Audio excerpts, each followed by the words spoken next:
Live from downtown Detroit, Local 4 News at 5 starts now.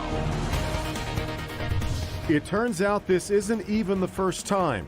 So the court does find you to be a danger.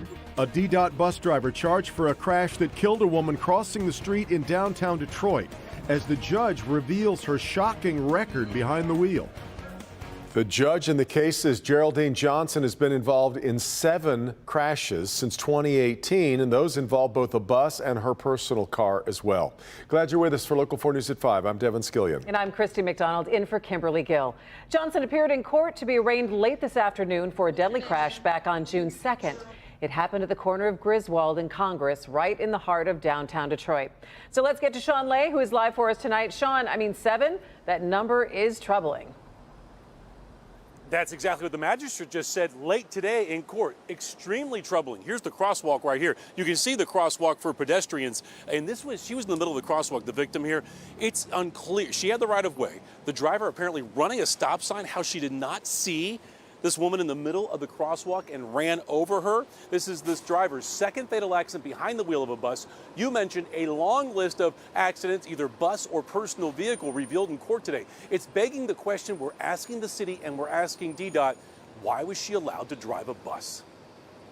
He finds it quite troubling, but beyond that, the court sees that in 2015, you were involved in a traffic crash resulting in a fatal injury, that there have been crashes either with a bus or your personal vehicle in 2018, 2 in 19, 1 in 20, 1 in 21, 1 in 22, and then we have this matter today. So the court does find you to be a danger. Stunning information coming from the late afternoon arraignment of DDOT bus driver Geraldine Johnson. She's facing criminal charges for a fatal accident June 2nd right in downtown Detroit. The prosecutor's office says Johnson literally ran over 67-year-old Janice Bauer, who was in a crosswalk and had the right of way. Johnson, in a DDOT bus, was making a turn, and police say she hit her. It is Johnson's second fatal accident behind the wheel of a DDOT bus. In 2015, a pedestrian named Joey Davis was hit and killed by a DDOT bus. The magistrate says the driver was Geraldine Johnson. We spoke with Davis's family back then. What was she doing? And was she on her phone? Was she not paying attention? The bus wasn't full. Back here live. So what happened after that 2015 fatal accident? DDOT tells us that Johnson was retrained and then put behind the wheel of a bus. She did not face criminal charges then. This time she is facing those criminal charges. We asked the city today, we're trying to ask DDOT, with that driving record, including 2 fatals, why she was allowed to continue to drive a bus. No response yet. The city says there is an internal review ongoing. Christy, Devin. Yeah, a lot of questions on that, Sean. But bond for Johnson was discussed in court late today? $100,000 personal bond. If she gets out on that bond, Christy, the magistrate said absolutely no driving of any vehicle. All right, we're going to follow it. Thanks so much, Sean. As the legal troubles mount for former President Trump, Republican opponents are working to capitalize on it. That includes his former running mate, now turned rival, Mike Pence. As Alice Barr reports, this is a pivotal moment for GOP 2024 presidential candidates, as it remains to be seen whether they will break with the frontrunner, former President Trump. Alice? Devin, former President Trump is settling in for a long legal battle, even as a new Quinnipiac national poll out today shows he still has a 30-point lead over his next closest rival in the GOP primary. One day after former President Donald Trump pleaded not guilty to 37 counts of knowingly mishandling classified documents and concealing them from investigators, he's blasting the federal charges and publicly projecting confidence. We will take back our country. While privately, a source in contact with him tells NBC News the former president knows he's entering a period of long and uncertain legal battles and is bracing for the possibility of more indictments. His response to go on the attack against the Justice Department. Corrupt Department of Injustice who think they are above the law.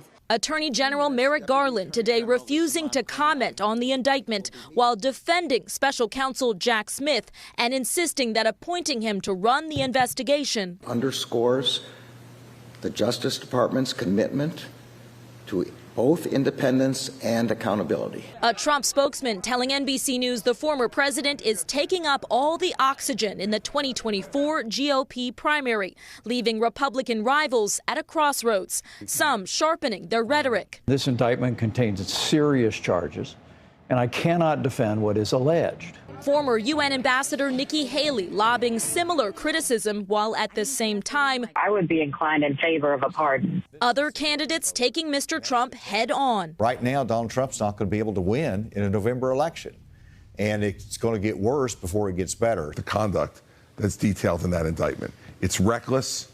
It's harmful to American national security. A pivotal moment in the race for the White House and the nation's future.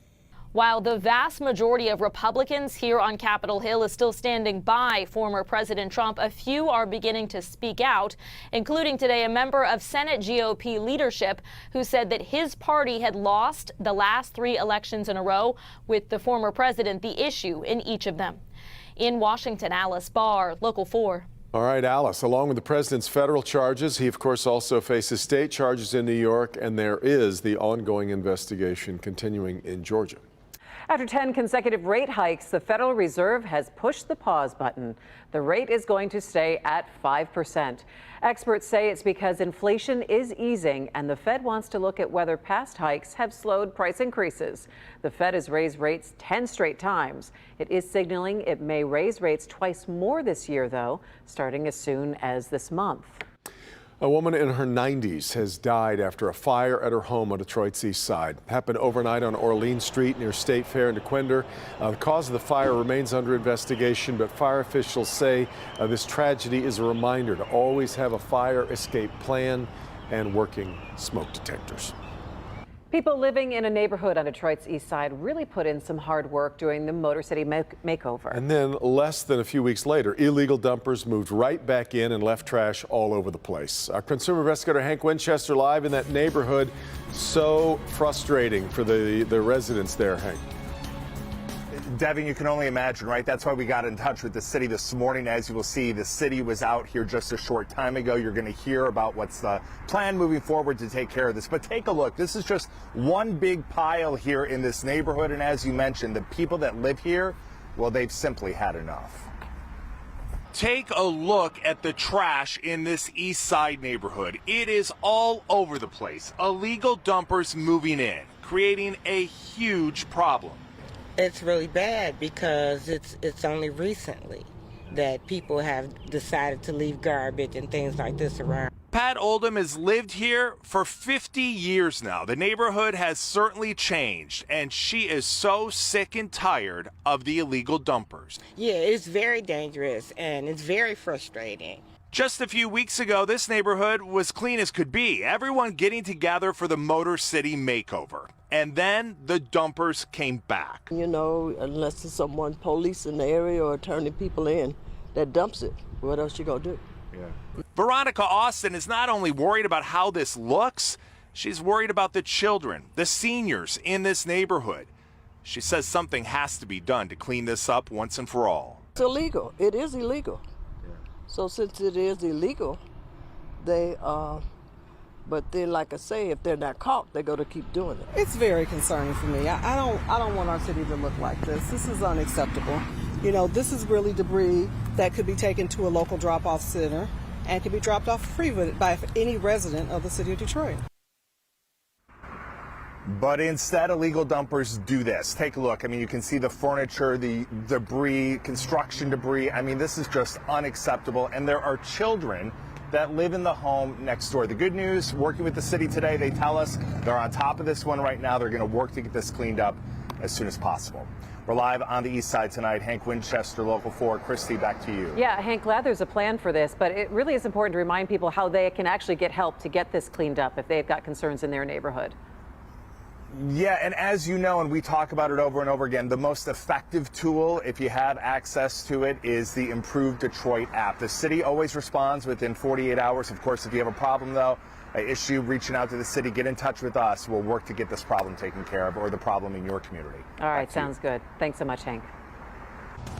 Turn our attention now to the weather. Kind of hazy, cloudy day up north, and we're taking you there for this look at the Mackinac Bridge because if you look closely there, through that first big stand, you can see a giant American flag unfurled on the bridge because today is Flag Day. Yeah, I'm back here at home. Let's take a look at some live pictures from our Windsor Skycam. Hey, we will take the sun and 70s after a few days of rain, but you know, we're not out of the woods just yet. No, so let's get over to Brian Sherman in for Kim Adams tonight. Hi there, Brian. Hey there, Devin and Christy. Yeah, not a bad day. A nice day heading into the early portions of the unofficial start to summer. Tower cam over downtown Detroit. Those puffy cumulus clouds for everyone working throughout the day today, with most everyone into the 60s and 70s. 74 right now here in Detroit, 75 over in Howell, 72 as you work into Pontiac, and 73 right now over in Adrian.